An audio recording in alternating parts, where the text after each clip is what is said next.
Депозиттерди коргоо агенттиги банкка каражатын салган аманатчыларга депозиттер боюнча кандайдыр бир кыйынчылык жаралып, кепилденген каражат маселеси чыккан учурда 1 миллион сомдон ашпаган суммада компенсация төлөп берет. Тиешелүү мыйзамга дал ушундай өзгөртүү киргизилди. Мурда мындай маселе жаралчу болсо, агенттик мыйзам боюнча 200 000 сом гана төлөп берчү. Аталган норма 10 июньдан тарта күчүнө кирет. Белгилей кетсек, депозиттерди коргоо системасы Кыргыз Республикасынын банктык аманаттарды коргоо жөнүндө мыйзамы менен жөнгө салынат. Бул тутум финансы системасынын туруктуулугун камсыз кылууга жана калктын банк секторуна болгон ишенимин жогорулатууга багытталган. Депозиттерди коргоо системасына катышуу өлкө аймагында жайгашкан бардык банк резиденттер, чет өлкөлүк банктардын филиалдары үчүн милдеттүү эреже.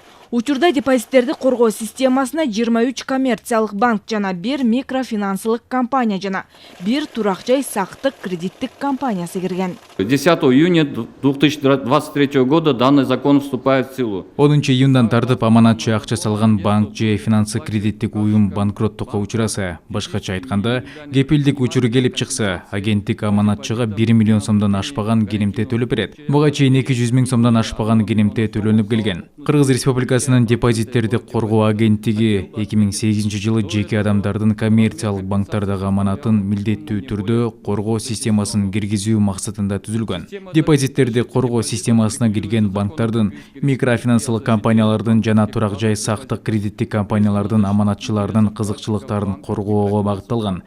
Гарантия учуру болгон учурда аманаттар боюнча аманатчыларга компенсация төлөп берет.